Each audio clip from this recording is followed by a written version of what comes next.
నమస్కారం ఘంటారావానికి స్వాగతం. ముందుగా ప్రధానాంశాలు. వృద్ధి రేటులో రెండో స్థానంలోకి ఆంధ్రప్రదేశ్. కూటమి ప్రభుత్వ చర్యల ఫలితమేనన్న సీఎం చంద్రబాబు.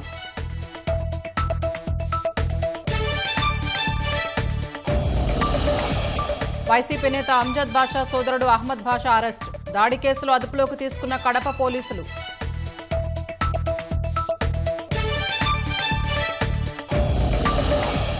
కృష్ణా జిల్లా కొత్తపేటలో విషాదం. నదిలో ఈతకు దిగి ముగ్గురు దుర్మరణం.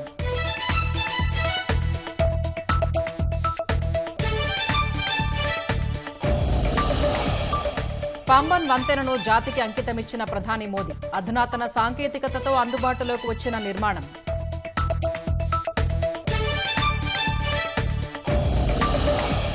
సిపిఎం ప్రధాన కార్యదర్శిగా ఎంఏ బేబీ. మదురైలో నిర్వహించిన జాతీయ కాంగ్రెస్లో ఎన్నిక.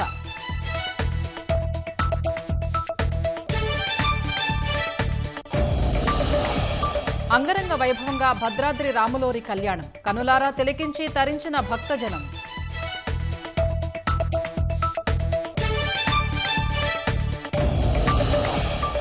అయోధ్యలో అద్భుత ఘట్టం ఆవిష్కృతం. బాలరాముడి నుదుటిపై సూర్యతిలకం.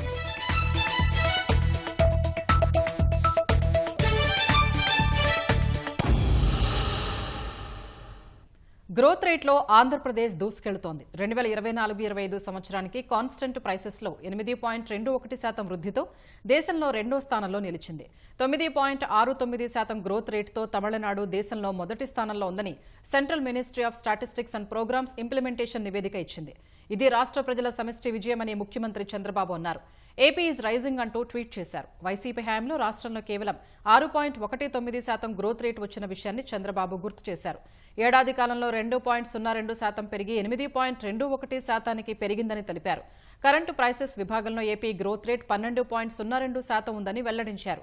కూటమి ప్రభుత్వం తీసుకున్న చర్యలతో రాష్ట్రం గాడిన పడడంతో పాటు విశ్వాసం పెంచేలా వృద్ధి రేటు సాధించామని హర్షం వ్యక్తం చేశారు.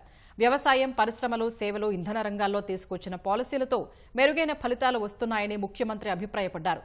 బంగారు భవిష్యత్తు కోసం కలిసి ప్రయాణం కొనసాగిద్దామంటూ రాష్ట్ర ప్రజలకు చంద్రబాబు పిలుపునిచ్చారు. గిరిజన ప్రాంతాల అభివృద్ధి కోసం ప్రభుత్వం సరికొత్త కార్యక్రమానికి శ్రీకారం చుట్టబోతోంది. అడవి తల్లి బాట పేరుతో గిరిజన గ్రామాల్లో పూర్తి స్థాయిలో రోడ్లు నిర్మాణం చేపట్టనుంది. దీనికోసం ఉప ముఖ్యమంత్రి పవన్ కళ్యాణ్ ఈ నెల 7 నుంచి 2 రోజుల పాటు అల్లూరి సీతారామరాజు జిల్లాలో పర్యటించనున్నారు. 7న విశాఖ విమానాశ్రయం నుంచి నేరుగా అల్లూరి సీతారామరాజు జిల్లా డుమ్రిగూడ మండలం పెదపాడు గ్రామానికి చేరుకుంటారు. గ్రామంలోని గిరిజన ఆవాసాలు సందర్శించనున్నారు. అనంతరం అడవి తల్లి బాట పేరిట చేపట్టే రోడ్ల నిర్మాణానికి శంకుస్థాపన చేసి అక్కడ నిర్వహించే బహిరంగ సభలో పాల్గొంటారు. 8న అరకు మండలం సుంకరమిట్టకు చేరుకుని అక్కడ నిర్మించిన వుడెన్ బ్రిడ్జికి ప్రారంభోత్సవం చేస్తారు. అక్కడి నుంచి విశాఖ ఇందిరాగాంధీ జూలాజికల్ పార్కుకు చేరుకుంటారు. అక్కడ ఎకో టూరిజంపై సంబంధిత అధికారులతో సమీక్ష నిర్వహించి పర్యాటక అభివృద్ధి, ఎకో టూరిజంకు ఉన్న అవకాశాలపై చర్చించనున్నారు. కడపకు చెందిన వైసీపీ నేత మాజీ డిప్యూటీ సీఎం అంజద్ బాషా సోదరుడు అహ్మద్ బాషాను పోలీసులు అరెస్ట్ చేశారు.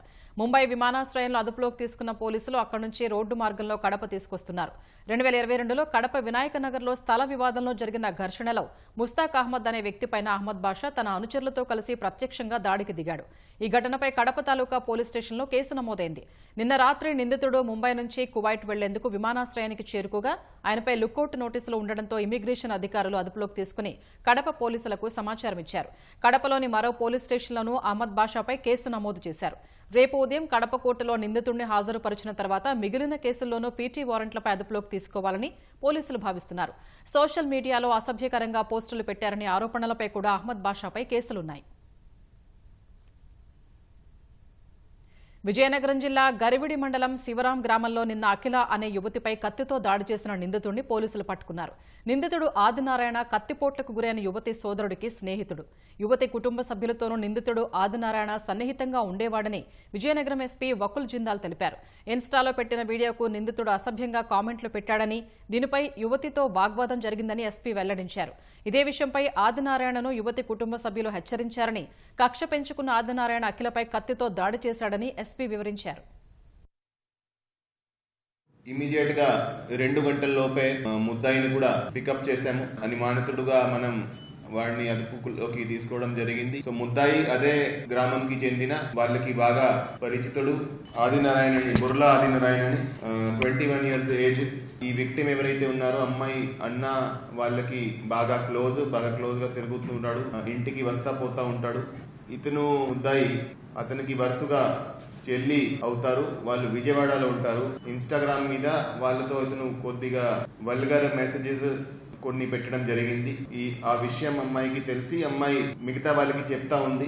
ఇతని గురించి బ్యాడ్ గా ప్రచారం చేస్తా ఉంది గ్రామంలో. ఆ విషయం మీద ఇంతకు ముందు కూడా వాళ్ళకి ఆర్గ్యుమెంట్ అయింది, ఘర్షణ అయింది.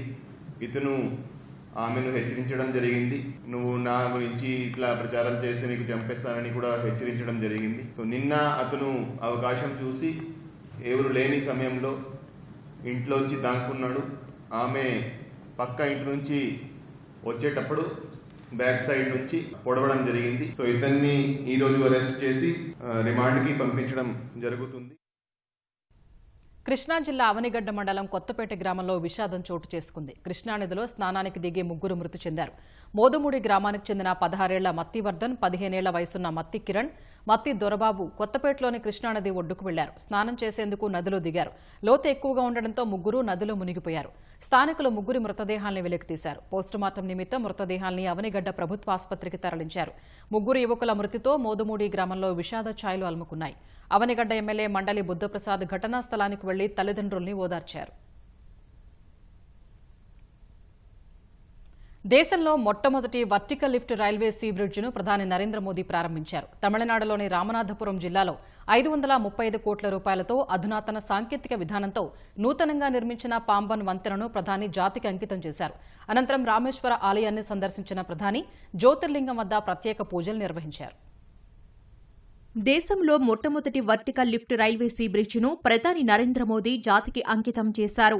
శ్రీరామనవమిని పురస్కరించుకుని పాంబన్ వంతెనను ప్రధాని ప్రారంభించారు. తమిళనాడు రామనాథపురం జిల్లాలో 535 కోట్లతో అధునాతన సాంకేతికతను వినియోగించి పాంబన్ వంతెనను నిర్మించారు. పాంబన్ నుంచి రిమోట్ పద్ధతిలో వంతెన వర్టికల్ లిఫ్ట్ మెకానిజాన్ని ప్రధాని ప్రారంభించారు. వెంటనే రామేశ్వరం నుంచి తంబారానికి ప్రత్యేక రైలు పరుగులు తీసింది. ఈ రైల్లో విద్యార్థులు, ఇతర ప్రయాణికులు ప్రయాణించి సందడి చేశారు. దాంతోపాటు వంతెన కింద ప్రయాణించిన కోస్ట్ గార్డు నౌకకు ప్రధాని పచ్చజెండా ఊపారు. ఈ కార్యక్రమంలో రైల్వే శాఖ మంత్రి అశ్విని వైష్ణవ్, తమిళనాడు గవర్నర్ ఆర్ఎన్ రవి, తమిళనాడు ఆర్థిక శాఖ మంత్రి తంగం తెన్నరసు తదితరులు పాల్గొన్నారు. తర్వాత రామేశ్వరంలో ప్రధాని రోడ్ షో నిర్వహించారు. అనంతరం రామేశ్వర ఆలయాన్ని సందర్శించి జ్యోతిర్లింగం వద్ద ప్రధాని పూజలు నిర్వహించారు. సంప్రదాయ పంచకట్టులో ప్రధాని దర్శనంలో పాల్గొన్నారు. అంతకుముందు శ్రీలంక పర్యటన ముగించుకొని ప్రత్యేక విమానంలో తమిళనాడుకు చేరుకున్న ప్రధాని మార్గమధ్యంలో విమానంలో నుంచి రామసేతును తిలకించారు.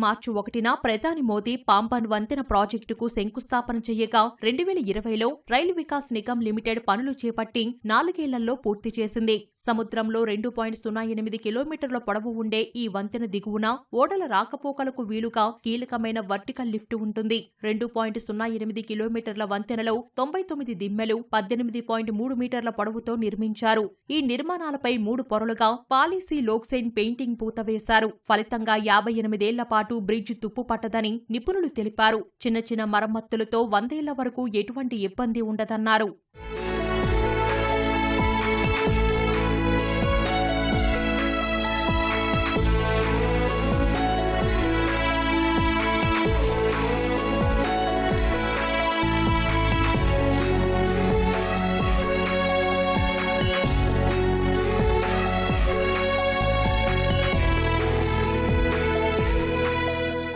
ఓడలు పడవలు వచ్చినప్పుడు వాటి రాకపోకలకు వీలుగా ఈ వారధికి ఉన్న లిఫ్ట్ బ్రిడ్జి పట్టాలతో సహా పైకి లేస్తోంది. ఓడలు పడవలు కింద నుంచి వెళ్లిపోగానే తిరిగి కిందకు దిగుతుంది. బ్రిడ్జి పట్టాల మీదుగా రైలు సాగిపోతుంది. 1914లో నిర్మించిన పాత వంతెన రామేశ్వరాన్ని ప్రధాన భూభాగంతో అనుసంధానించింది. 2006-2007లో దాన్ని మీటర్ గేజ్ నుంచి బ్రాడ్ గేజ్ కు ఉన్నతీకరించారు. తుప్పు పట్టిన కారణంగా దాని సేవలు నిలిచిపోవడంతో కొత్త వారధి నిర్మించారు. కొత్త పాంబన్ వంతెనను జాతికి అంకితం చేసిన అనంతరం బహిరంగ సభలో పాల్గొన్న ప్రధాని మోదీ 8,300 కోట్ల విలువైన నేషనల్ హైవే ప్రాజెక్టులకు శంకుస్థాపన, ప్రారంభోత్సవాలు చేశారు. ఈ సందర్భంగా మాట్లాడిన ప్రధాని పాంబన్ వంతెన 21వ శతాబ్దంలో నిర్మించిన ఇంజనీరింగ్ అద్భుతమని కొనియాడారు. డీఎంకే ప్రభుత్వంపై పరోక్షంగా విమర్శలు చేసిన ప్రధాని కొందరు నేతలు సంతకాల్ని తమిళంలో చేయకపోవడం పట్ల ప్రధాని ఆశ్చర్యం వ్యక్తం చేశారు. కనీసం వాటినైనా తమిళంలో చేయాలని విజ్ఞప్తి చేశారు. వైద్య విద్యను తమిళ భాషలో అందించాలని, తద్వారా పేదలకు ప్రయోజనం చేకూరుతుందని డీఎంకే సర్కారుకు మోదీ సూచించారు. గత 10 ఏళ్లలో భారత ఆర్థిక వ్యవస్థ ఎంతో ఎదిగిందన్న ప్రధాని మౌలిక సదుపాయాల కల్పన కోసం భారీగా వెచ్చించినట్లు చెప్పారు. శ్రీలంక అనురాధపురలో భారత సాయంతో పూర్తి చేసిన రైల్వే లైన్ను ప్రధాని నరేంద్ర మోదీ ప్రారంభించారు. 128 కిలోమీటర్ల మహో ఒమన్తాయ్ రైల్వే లైన్ ప్రాజెక్టును శ్రీలంక అధ్యక్షుడు దిశనాయకేతో కలిసి మోదీ ప్రారంభించారు. భారత్ అందించిన $91 మిలియన్ల నిధులతో ఈ ప్రాజెక్టును శ్రీలంక పూర్తి చేసింది. దాంతో పాటు $14 మిలియన్ ఖర్చుతో ఏర్పాటైన సిగ్నలింగ్ వ్యవస్థను మోదీ శ్రీలంక అధ్యక్షుడితో కలిసి ప్రారంభించారు. తర్వాత మార్గంలో రైలు పట్టాలెక్కింది. అనుసంధానతను పెంచడం ద్వారా 2 దేశాల మధ్య స్నేహాన్ని కూడా పెంపొందిస్తున్నట్లు మోదీ ఈ సందర్భంగా ఎక్స్లో పోస్ట్ చేశారు.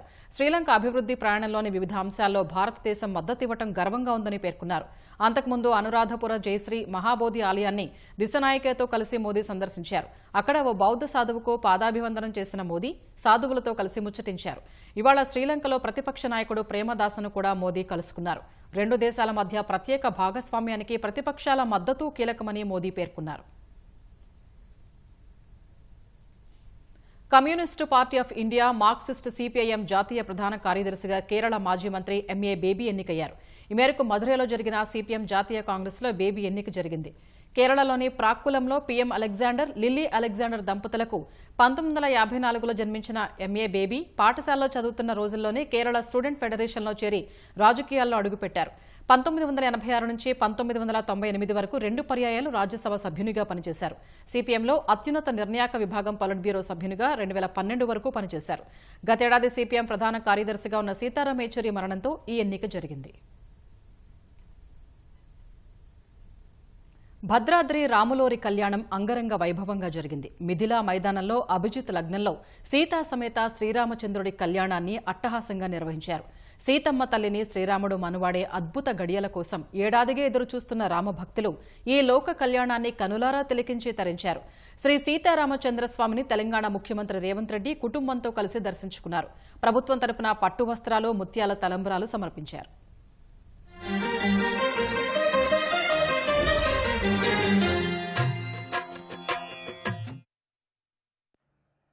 జగాలను ఏలిన జగదేక వీరుడికి, జగన్మాత సీతమ్మకు అభిజిత్ లగ్నంలో జరిగిన కళ్యాణ వేడుక కమనీయంగా సాగింది. ఈ వైభవాన్ని కనులారా తిలకించిన లోకమంతా పులకించిపోయింది. భద్రాద్రి దివ్యక్షేత్రంలో భక్త కోటిని నయనానందకరం చేసింది.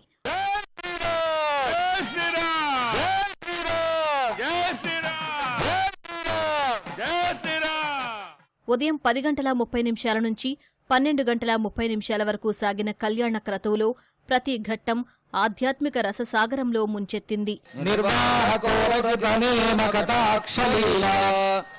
రమాది మహితాం మహావిష్ణు అమ్మవారికి ధరింపజేసేటువంటి యోక్తాన్ని అందరికీ కూడా దర్శింపజేస్తున్నారు.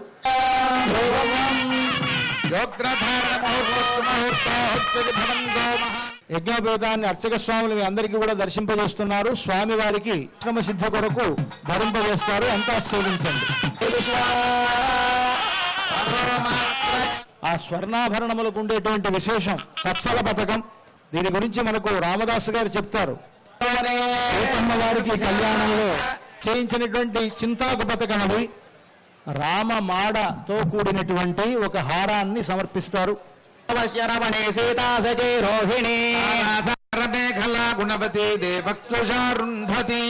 తెలంగాణ రాష్ట్ర ప్రభుత్వం తరఫున రాష్ట్ర ముఖ్యమంత్రి వర్యులు కనుమల రేవంత్ రెడ్డి గీతాపతులు పట్టు వస్త్రాలు నృత్యాలను సమర్పిస్తూ ఉన్నారు.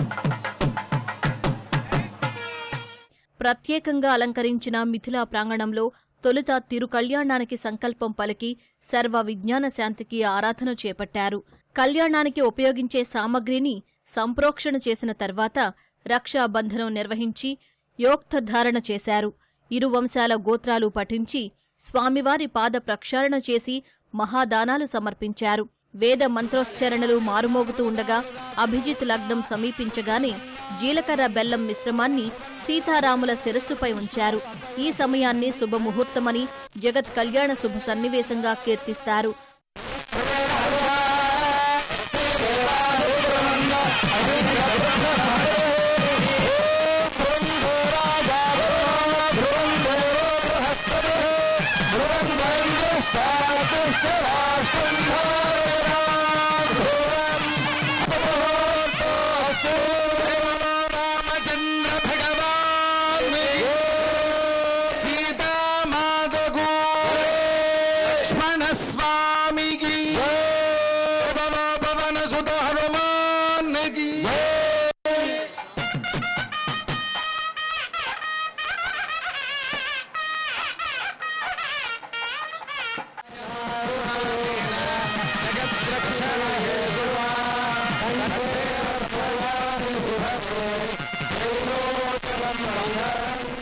రాముడి దోసిట తలంబ్రాలు నీలపు రాసులవుతుంటే జానకి దోసిట తలంబ్రాలు కెంపులయ్యాయి.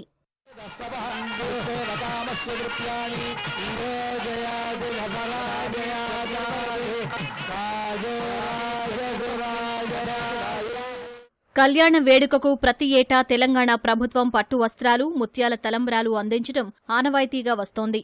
అయితే దాదాపు 10 ఏళ్లుగా తెలంగాణ ముఖ్యమంత్రి ఈ వేడుకలకు హాజరు కాలేదు. ఈసారి మాత్రం ఆ రాష్ట్ర సీఎం రేవంత్ రెడ్డి స్వామివారికి ముత్యాల తలంబ్రాలు, పట్టు వస్త్రాలు సమర్పించారు. ముందుగా ఆలయానికి చేరుకున్న రేవంత్ రెడ్డికి మంగళ వాయిద్యాలు, పూలమాలలు, పూర్ణ కుంభంతో ఆలయ అర్చకులు స్వాగతం పలికారు. ప్రధాన ఆలయంలోని స్వామివారి ఎదుట ప్రత్యేక పూజలు నిర్వహించిన అర్చకులు ఉపాలయంలోని లక్ష్మీతాయారు అమ్మవారి ఆలయంలో వేద ఆశీర్వచనం అందించారు. అనంతరం రేవంత్ రెడ్డిని సన్మానించి సీతారాముల చిత్రపటాన్ని, ప్రసాదాన్ని అందించారు. తెలంగాణ ఉప ముఖ్యమంత్రి భట్టి విక్రమార్క, దేవాదాయ శాఖ మంత్రి కొండా సురేఖ, మంత్రి పొంగులేటి శ్రీనివాసరెడ్డి స్వామివారి కళ్యాణాన్ని కనులారా వీక్షించారు.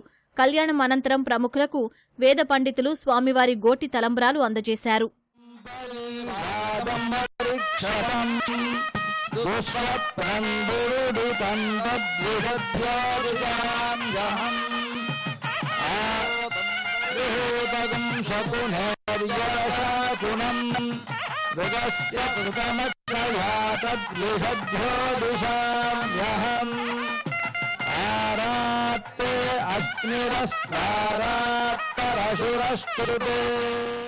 అత్యంత వైభవోపేతంగా సాగే కళ్యాణ వేడుకను కనులారా వీక్షించేందుకు తెలుగు రాష్ట్రాల నుంచే కాకుండా దేశం నలుమూలల నుంచి భద్రాచలం వచ్చే భక్త జనానికి ఎలాంటి అసౌకర్యం లేకుండా అధికారులు అన్ని ఏర్పాట్లు చేశారు. సుమారు 2000 మందికి పైగా పోలీసులతో భద్రతా ఏర్పాట్లు చేశారు.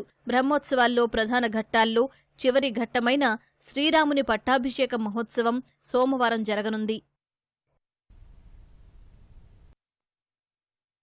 కేంద్ర వాణిజ్య మంత్రి పీయూష్ గోయల్ కు సీఎం చంద్రబాబు లేఖ రాశారు. అమెరికా సుంకాలతో నష్టపోతున్న ఆక్వా రంగాన్ని ఆదుకోవాలని లేఖ రాశారు. మరింత సమాచారం మా ప్రతినిధి కృష్ణ అందిస్తారు. కృష్ణ, చంద్రబాబు లేఖలో ఏ అంశాల్ని ప్రస్తావించారు? స్వప్న, ఏదైతే కేంద్ర వాణిజ్య పరిశ్రమల శాఖ మంత్రి పీయూష్ గోయల్ కు ముఖ్యమంత్రి చంద్రబాబు దీనికి సంబంధించి అమెరికా సుంకాల కారణంగా నష్టపోతున్న ఆక్వా రంగాన్ని ఆదుకోవాలని చెప్పి కోరుతూ లేఖ రాయడం జరిగింది. ఈ సుంకాల వల్ల ఆక్వా ఉత్పత్తుల నుంచి మినహాయింపు ఇచ్చేలాగా ప్రత్యామ్నాయాలు చేసి రైతులను ఆదుకోవాలని చెప్పి ఆయన తన లేఖలో పేర్కొన్నారు. అలాగే రాష్ట్ర జీడీపీలో మత్స్యరంగం కీలక భూమిక పోషిస్తున్నందున ఆక్వా రైతులను సంక్షేమ సమయంలో అండగా ఉండాలని కోరుతూ కేంద్రం రీతిలో పూర్తి స్థాయి భరోసా ఇవ్వాలని చెప్పి ఆయన కోరటం జరిగింది. ప్రధానంగా కనుక చూస్తే ఈ భారతదేశం నుంచి వెళ్లే సముద్ర ఆహార ఉత్పత్తులపై అమెరికా దేశ ప్రభుత్వం 27% దిగుమతి సుంకం విధించింది. దీనికి 2023-24 ఆర్థిక సంవత్సరంలో మన దేశం నుంచి అమెరికాకు దాదాపు $2.55 బిలియన్ విలువైన సముద్ర ఆహార ఉత్పత్తులు ఎగుమతి అయ్యాయి. వీటిలో రొయ్యలే 92% వాటా కలిగి ఉన్నాయి. ఇందులో ప్రధానంగా ఆంధ్రప్రదేశ్ కీలక పాత్ర పోషిస్తున్నందున ఇప్పుడు అమెరికా పెంచిన సుంకాలకు సంబంధించి రైతులు తీవ్రంగా నష్టపోయే ప్రమాదం ఉన్నందున వీటిని నుంచి ఆదుకోవాలని చెప్పి సీఎం లేఖ ప్రధానంగా ఉంది. ఏదైతే మన దేశ ఎగుమతిదారులు ఇప్పటికే 5.7% కౌంటింగ్ వెయిలింగ్ డ్యూటీ భారాన్ని భరిస్తున్నందున అన్ని సుంకాలు కలుపుకుంటే ఈక్విడార్ భారతదేశానికి మధ్య సుంకాల వ్యత్యాసం దాదాపు 20% పెరుగుతుందని చెప్పి కూడా ఆయన వివరించడం జరిగింది. ఈ అమెరికా విధించిన కొత్త సుంకం ఏప్రిల్ 5 నుంచి అమల్లోకి వచ్చింది. దీనికి కారణంగా అమెరికా దేశానికి వెళ్లి అన్ని ఎగుమతులపైన ఈ భారం పడుతుందని చెప్పి సీఎం తన లేఖలో వివరించారు. ప్రధానంగా ఆంధ్రప్రదేశ్ ఆక్వా రైతులు ఈ కారణంగా నష్టపోతారనే విషయాన్ని ఆయన నొక్కి చెప్పడం జరిగింది. గతంలో వచ్చిన ఆర్డర్లకు అనుగుణంగా ఇప్పటికే సేకరించిన ఉత్పత్తులు ప్యాకింగ్ చేసి కోల్డ్ స్టోరేజ్ లో ఉంచడం, అలాగే కొత్త నిబంధనల వల్ల ఈ ఉత్పత్తులపై కూడా భారం పడి రైతులు మరింత తీవ్రంగా నష్టపోయే వివరాలను కూడా ఇందులో వివరించారు. మొత్తంగా వియత్నాం, థాయిలాండ్, జపాన్ దేశాల మార్కెట్లు భారతదేశం నుంచి సీ ఫుడ్ ను కొనుగోలు చేసి వాటిని ప్రాసెస్ చేసి అమెరికాకి ఎగుమతి చేస్తుంటాయి. అయితే అక్కడ అమెరికాలో విధించిన ఈ భారం ఇటు ఈ దేశాల మీద పడి తద్వారా ఆంధ్రప్రదేశ్ రైతుల మీద కూడా పడుతుందని చెప్పి ఆయన లేఖలో మొత్తంగా వివరించడం జరిగింది. ఏదైతే ఏపీలో శీతలగిడ్డంగుల్లో కూడా ఇప్పటికే చేతికి వచ్చిన ఆక్వా పంటను ఎక్కడ ఉంచాలో కూడా తెలియని పరిస్థితి, గందరగోళ పరిస్థితి ఉందని చెప్పి కూడా ఆయన తన లేఖ ద్వారా వివరించడం జరిగింది. అన్నింటినీ పరిశీలించి కేంద్రం సకాలంలో దీనిపై జోక్యం చేసుకునే సమస్య పరిష్కారం వల్ల ఆక్వాపై ఆధారపడిపోతున్న లక్షలాది మంది రైతుల్ని ఆదుకోవాలని చెప్పి, అలాగే దీని మీద పరోక్షంగా ఇంకా లక్షలాది మంది జీవనోపాధి పొందుతున్నందున అందరినీ ఆదుకోవాలని చెప్పి కేంద్ర మంత్రికి తన లేఖ సారాంశం ద్వారా సీఎం చంద్రబాబు వివరించారు. ధన్యవాదాలు.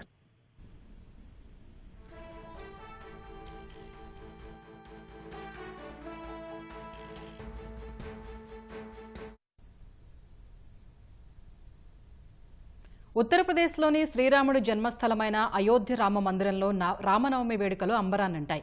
బాలరాముడి విగ్రహానికి ప్రాణప్రతిష్ఠ చేసిన తర్వాత వచ్చిన రెండో శ్రీరామనవమి ఇది. స్వామి దర్శనం కోసం దేశ విదేశీ భక్తులు అయోధ్యకు పోటెత్తారు. రామ్లల్లా నుదుటిపై సూర్యుడు తన కిరణాలతో తిలకాన్ని దిద్దే అద్భుత ఘట్టం యావత్తు భక్తజనుల్ని పులకింపజేసింది. మధ్యాహ్నం 12 గంటల సమయంలో నల్లని బాలరాముడి నుదుటిపైన తెల్లని సూర్యకిరణాలు పడిన అపూర్వ దృశ్యం సాక్షాత్కరించింది. సుమారు 4 నిమిషాల పాటు సూర్యకిరణాలు కొనసాగాయి. రామయ్య విగ్రహం ఎదుట అత్యంత అధునాతన సాంకేతికతతో ఏర్పాటు చేసిన దర్పణం నుంచి కిరణాలు ప్రసరించాయి. ఆ అద్భుత దృశ్యాన్ని చూసిన ప్రజలు భక్తి పారవస్యంతో పులకించిపోయారు.